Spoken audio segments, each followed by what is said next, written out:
Hello everyone, my name is doctor Munish. और काफी सारे लोग हैं जो इस कंफ्यूजन में रहते हैं कि क्या मैं स्पा थेरेपी सीख सकता हूं या नहीं सीख सकता हूं। तो बेसिकली ये बोलने के पीछे उनका मतलब कुछ और होता है, जिसको हमने आज हाईलाइट करने का कोशिश किया है। और उन चीजों को हम हाईलाइट भी कर रहे हैं कि क्यों ऐसे सवाल आते हैं। और उसके साथ साथ मैं आपको बताऊंगा कि क्या वो सवाल वाकई में वैलिड है या फिर उन्हीं सवालों के जवाब में आपका एक नया स्किल छुपा हुआ है। चलिए बात करते हैं। तो काफी सारे लोगों का जो कॉमन एक क्वेश्चन होता है वो ये होता है कि सर, क्या मैं स्पा थेरेपी सीख सकता हूं या नहीं सीख सकता। तो ये सवाल पूछने के पीछे जो उनका मेन रीजन होता है, सबसे पहला होता है कि सर मुझे इंग्लिश नहीं आती, तो इसलिए क्या मैं स्पा थेरेपी सीख सकता हूं या नहीं सीख सकता। दूसरा जो कॉमन क्वेश्चन होता है कि मेरी एज ज्यादा है, तो क्या मैं स्पा थेरेपी सीख सकता हूं या नहीं सीख सकता। और एक तीसरा जो सवाल है कि मेरा कम क्वालिफिकेशन कम है, मैं कम पढ़ा लिखा हूं, तो क्या मैं एलिजिबल हूं स्पा का कोर्स करने के लिए।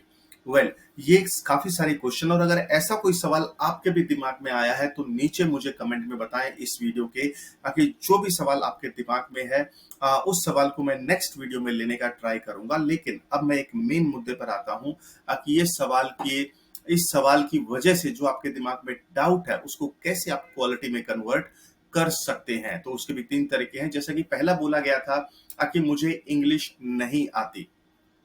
एक चीज समझिए, जिस पर्सन को इंग्लिश आती है, ठीक है, वो प्रैक्टिकल पे भी फोकस करेगा और उसका इंग्लिश अच्छा है ऑलरेडी, तो हो सकता है कि वो डबल फोकस कर पाएगा। लेकिन क्योंकि आपको इंग्लिश नहीं आती, इसका मतलब ये है कि आप प्रैक्टिकल पे बहुत ज्यादा फोकस करेंगे। और जब आप प्रैक्टिकल पे ज्यादा फोकस करेंगे, इसका मतलब ये है कि आप एक अच्छे थेरेपिस्ट बनकर निकलेंगे। क्योंकि आपको भी कहीं ना कहीं अंदर पता है कि मेरा इंग्लिश कमजोरी है, तो इसलिए आप उस इंग्लिश पे फोकस ना करके उस प्रैक्टिकल स्किल पे फोकस करिए, क्योंकि वही एक चीज है जो आपको स्पा थेरेपी में आगे लेकर जाने वाली है। इंग्लिश का कोई भी रोल नहीं है।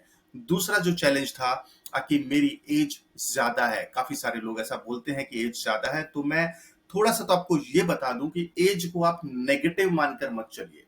अगर आपकी एज ज्यादा है, इसका मतलब ये है कि ये आपकी एक एसेट है। क्योंकि इस एसेट की वजह से आपके पास ये एसेट आपके पास इसलिए है क्योंकि आपके पास लाइफ का एक्सपीरियंस है, आपके पास बेटर अंडरस्टैंडिंग है, आपके पास बेटर मैच्योरिटी है, आप क्लाइंट्स की प्रॉब्लम को ज्यादा बेटर तरीके से समझ सकते हैं।